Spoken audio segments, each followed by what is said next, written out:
नमस्कृत्य नरं चैव नरोत्तमं देवीं सरस्वतीं व्यासं ततो जयमुदीरयेत्। ॐ श्री परमात्मने नमः। नमस्कार। भक्ती योगाची महती आपण जाणून घेतो। भक्ती, आता भक्ती तर आपण सगळेच करतो, काही कमी अधिक प्रमाणात भक्ती असेल, पण भक्ती ही त्या आपण जी भक्ती करतो किंवा एखाद्या देवळामध्ये जाणं, एखाद्या मंदिरामध्ये जाणं, तीर्थयात्रा करणं, जपमाळ करणं, अभिषेक करणं, याग करणं, ही खरी भक्तीच नाहीये। म्हणजे ही भक्ती आहे, पण ह्या भक्तीला इथे स्थान नाहीये। इथे भक्ती भगवंतांना कुठली अपेक्षित आहे तर अनन्य भक्ती। सगळ्यात महत्त्वाचा शब्द आहे अनन्य भक्ती, म्हणजेच अव्यभिचारी भक्ती। कुठेही न जाणारी एक परमेश्वर तोच माझा सर्वस्व आहे असं मानणारी जी खरी भक्ती आहे त्याला अनन्य भक्ती म्हटलेलं आहे। आणि भगवंतांनी या अनन्य भक्तीचं महत्त्व आपल्याला फार वेगवेगळ्या प्रकाराने सांगितलंय। भगवंत म्हणतात, ये तु सर्वाणि कर्माणि मयि सन्न्यस्य मत्पराः। तुझी सगळी कर्म माझ्या ठिकाणी अर्पण कर आणि तू कसा मला भेटशील? अनन्येनैव योगेन मां ध्यायन्त उपासते। तू मला अनन्यपणाने, अनन्य भावाने, अव्यभिचारी भावाने जर का भेटशील तर मी तुला नक्कीच प्रसन्न होईल, असं या भक्ती योगाचं महत्त्व अधोरेखित करताना भगवंतांनी आपल्याला सांगितलेलं आहे। मागच्याच भागात आपण पाहिलं, अधिकार तैसा करू उपदेश। जे उद्धवाला सांगितलं ते अर्जुनाला नाही सांगितलं, आणि जी अर्जुनाला भगवद्गीता सांगितली ती उद्धवाला नाही सांगितली। प्रत्येकाचा उपदेश वेगळा, कारण अधिकार वेगळा असतो। प्रत्येक म्हणजे बघा ना, दोन मुलं असतील, एखादा समजा मोठा मुलगा आहे, त्याला आई 2 पोळ्या वाढते, आणि अगदी लहान एखादं तान्हं बाळ आहे त्याला अगदी चतकोरच पोळी वाढते। म्हणजे काही तिचं प्रेम कमी जास्त आहे का मुलांवर, किंवा हा जास्त लाडका आणि तो कमी, असं नसतंच। जसा अधिकार आहे, जशी तुमची पचवायची ताकद असेल तसंच भगवंत आपल्याला बरोबर देत असतात। आपण मात्र त्याच्याबद्दल फार खंत व्यक्त करतो की यांना कसं जास्त आणि मला कसं कमी, असं काहीच नसतं। भगवंतांचा भाव सगळीकडे सारखाच आहे, पण अधिकार तैसा करू उपदेश। अशी ही जी भक्ती योगाची महती आपण पाहतोय, या भक्ती योगाचं सगळ्यात मोठी, म्हणजे सगळ्यामध्ये भक्तियोग कसा वर्णन करता येईल तर भक्ती योगाची 7 वैशिष्ट्ये सांगितलेली आहेत भगवंताने।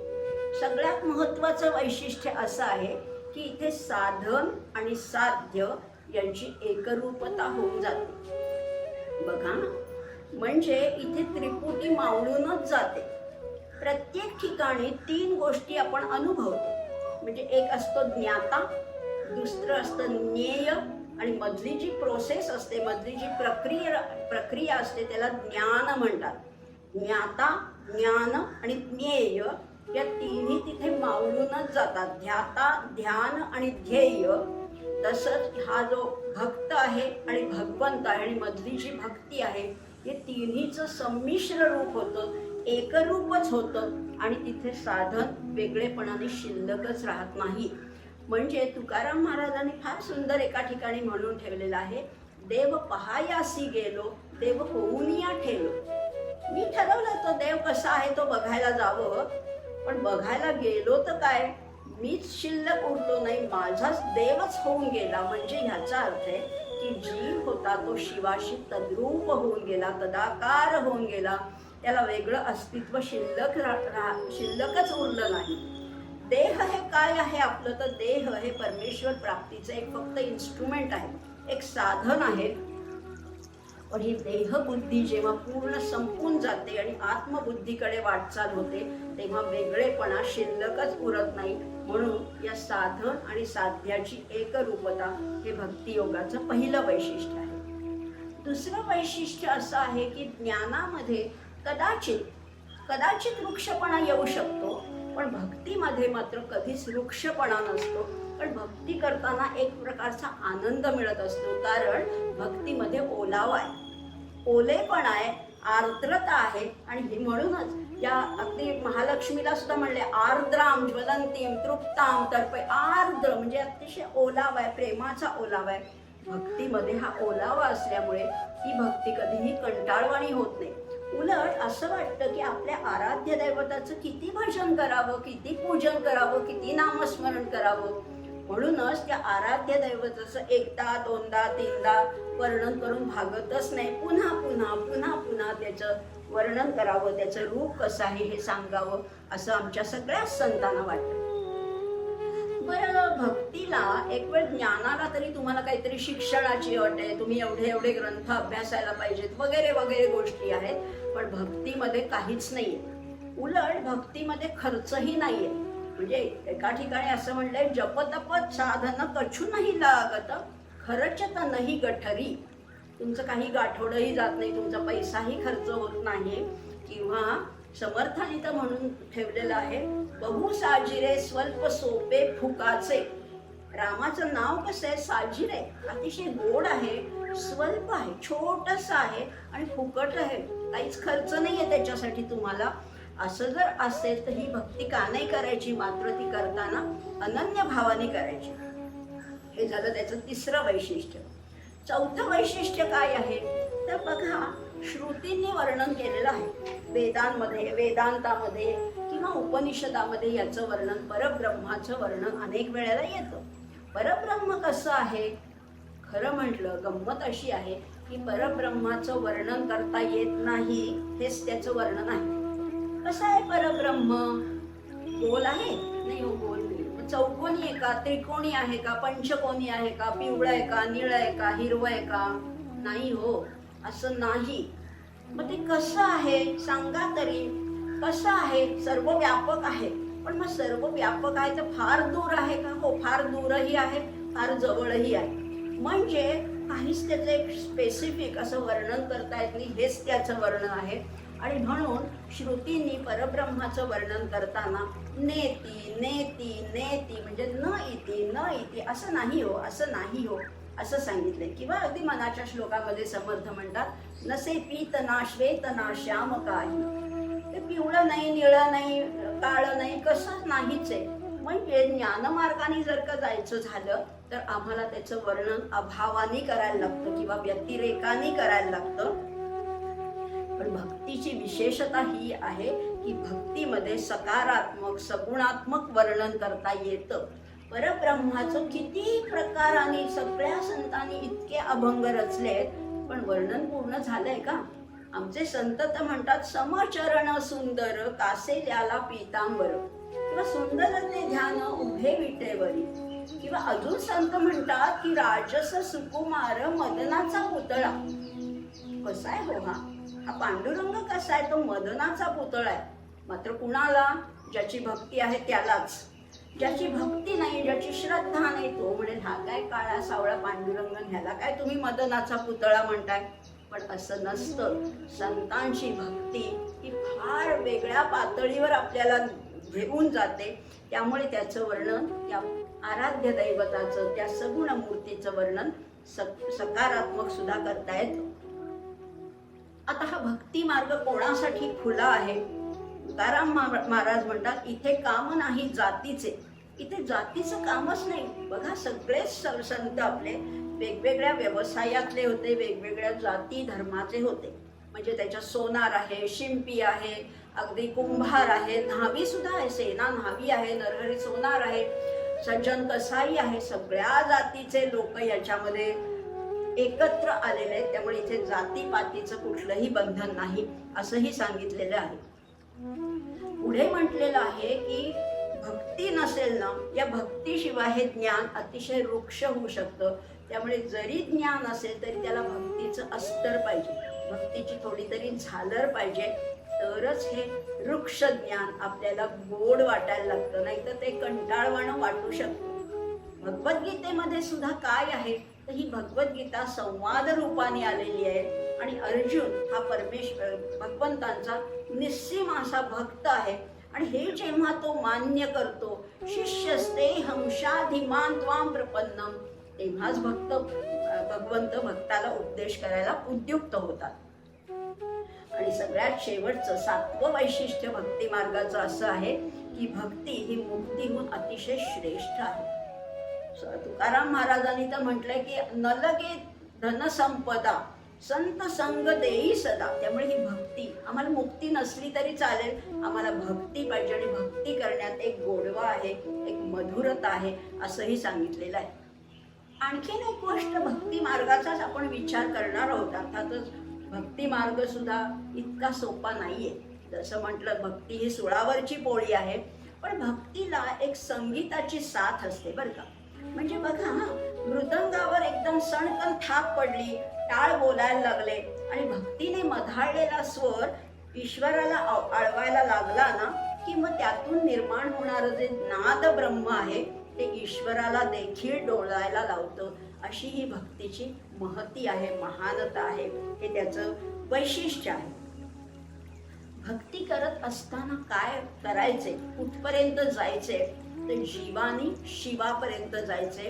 आणि कसं जायचे, तर जीव आणि शिव हे खरं म्हटलं तर एकच आहे, वेगळेपणा त्याच्यात बिलकुल नाहीये. मग कशा प्रकाराने त्या परमेश्वरापर्यंत जायचे, तर बघा, पोत्यातली साखर जेवढी गोड असते तेवढीच वाटीतली साखर पण तेवढीच गोड असते. पोत्यातली साखर जास्त आहे म्हणून ती जास्त गोड आहे आणि वाटीतली साखर थोडी कमी गोड आहे असं काही नसतं. त्याचं सगळं स्वरूप या छोट्याशा वाटीत आहे आणि हे परब्रह्म म्हणजे त्या जीवामध्ये आलेला त्याचा एक लहानसा अंश आहे. असा विचार करून जर का आपण त्या माझ्या जीवाला त्या शिवामध्ये पूर्णपणाने समरस करायचं असं जर का ठरवलं तर मला हे सहज शक्य आहे. आणि म्हणून ही भक्ती ही सोपी पण आहे. आता या भक्तीचं वर्णन करताना भगवंतांनी आपल्याला इतकी सूट दिलेली आहे, इतकी सवलत दिलेली आहे. तू काय करशील, फार सुंदर 12व्या अध्यायात एक एक पायरी भगवंत भक्तासाठी खाली उतरतायत. ते म्हणतायत, मी तेषामहं समुद्धरता मृत्यू संसार सागरात भवामी नचिरात पार्थ मय्यावेशित चेतसा. मी काय करतो, माझ्या सगळ्या भक्तांना या भवसागरातनं, मृत्यू सागरातनं, मृत्यू संसार सागरातनं तरुण नेतो. तेषामहं समुद्धरता, मी बाहेर काढणार आहे. आणि मी काय करतो त्यांच्यासाठी, भवामी नचिरात. नचिरात म्हणजे लगेच, तत्काळ. असंही नाहीये की आज भक्ती केली आणि मग 10 वर्षांनी फळ मिळणार, असं नाहीये. मी लगेच नचिरात पार्थ मय्यावेशित चेतसा, ते मला समर्पण होतात, त्यांचं मी सगळं कल्याणच करतो. मग तू काय कर अर्जुना, मय्येव मन आधत्स्व, माझ्या ठिकाणी तुझं मन अर्पण कर. आधत्स्व म्हणजे ठेव. आता मन म्हणजे काही वस्तू नाहीये ती उचलून इकडची तिकडे ठेवायला. हे कसं शक्य आहे, मय्येव मन आधत्स्व. पण ठेव म्हणजे काय, तर प्रत्येक गोष्टीमध्ये, प्रत्येक कर्म करताना त्यात माझं स्मरण ठेवशील तर तुझे हे मन माझ्या ठिकाणी समर्पित होणार आहे. मय्येव मन आधत्स्व. बरं, तुझी बुद्धी आहे ना, बुद्धी जास्त आहे बरं का, मनापेक्षा श्रेष्ठ बुद्धी आहे. ही बुद्धी काय कर, मयी बुद्धी निवेशय, माझ्यामध्ये बुद्धीने प्रवेश कर. मनाने तर म्हणजे भावनेनेही जाणून घे आणि विचाराने पण जाणून घे, बुद्धीने पण मला जाणून घे. असं केलंस तर निवसिष्यसि मय्येव अत ऊर्ध्वं न संशयः. मग तू काय करशील, माझ्यामध्ये संपूर्ण समर्पित होशील, याच्यात काही संशय नाहीये. असं भगवंतांनी आपल्याला सांगितलंय. सोप्या सोप्या 3 पायऱ्या सांगितल्या की मन माझ्या ठिकाणी ठेव, बुद्धी माझ्या ठिकाणी ठेव आणि माझ्याच ठिकाणी तुझी वस्ती राहू दे. माझा मना सज्जना राघवी वस्ती की जे सांगितले तसाच तुझा वास माझ्या ठिकाणी राहू दे. पण आम्हाला हेही जमत नाही. मग परत भगवंत म्हणतात, अथ चित्तम समाधातून न शक्नोषि मयि स्थिरम. तुला मन माझ्या ठिकाणी स्थिर करायला नाही जमत, कारण मन हे चंचल आहे वगैरे आम्हाला माहिती आहे. तुला जर का माझ्या ठिकाणी मन स्थिर करायला जमत नसेल तर तू काय कर, तर अभ्यास योगेन ततो मामिच्छाप्तुं धनंजय. अभ्यास योगाने, अभ्यास म्हणजे काय, अभ्यास म्हणजे आपला वही पुस्तक घेऊन करतो तो अभ्यास इथे अपेक्षित नाहीये किंवा अभिप्रेतही नाहीये. इथे म्हणले अभ्यास म्हणजे सतत सराव, सतत आपण एखाद्या गोष्टीची सवय लावणं, ह्याच अभ्यास आहे. मग तुला मन जर का स्थिर करायला जमत नसेल, बुद्धी माझ्या ठिकाणी करायला जमत नसेल, तर तू अभ्यास कर, म्हणजे सतत सतत सतत माझं स्मरण ठेव. हे जमेल का तुला? अर्जुन म्हणतो हे पण नाही जमत. अर्जुन म्हणजे काय? आपलंच ते प्रतीक आहे. आपल्याला काहीच जमत नाही, म्हणजे सोप्या गोष्टी पचत नाहीत आणि अवघड गोष्टी रुचत नाहीत. त्यामुळे आपल्याला जमत नाही तर मग भगवंत म्हणतात अभ्यासे अपि असमर्थोसी. अभ्यास सुद्धा जमत नसेल तर मग काय करतो? मत कर्म परमो भव. माझ्यासाठीच प्रत्येक कर्म करशील ते माझ्यासाठीच कर. मदर्थमपि कर्माणि कुर्वन् सिद्धिं अवाप्स्यसि. सगळी कर्म तू मला अर्पण कर, एवढंच करून तुला ही सिद्धी प्राप्त होईल. आता कर्म तरी कशी काय अर्पण करायची हो? त्या भगवंताला अर्पण करायची म्हणजे नक्की काय करायचं तर तेही आम्हाला जमत नाहीये. पण बघा ना, आपण कर्म अर्पण करताना म्हणजे सगळी गोष्टी, अगदी सगळ्या गोष्टी करताना अहो येता जाता उठता बसता कार्य करिता सदा देता घेता वदनी वदता ग्रास गिळिता घरी दारी शय्येवरी रतिसुखाचे अवसरी समस्तांची लज्जा त्यजुनी भगवत चिंतन करी. अशी कर्म त्याला अर्पण करता येतील का? अशी कर्म अर्पण केली तर भगवंत आपल्याला आश्वासन देत आहेत, अभिवचन देत आहेत की तुला नक्की सिद्धी प्राप्त होईल. बरं, हे पण नाही जमत. प्रत्येक कर्मात तुझं स्मरण करणं हेही आम्हाला जमत नाही. मग भगवंत म्हणतात अथ एतद अपि अशक्तोसी. हेही नाही जमत का? मग कर्तुम मद्योगमाश्रितः. माझ्या ठिकाणी जोडलं जायला सुद्धा तुला शक्य नाहीये.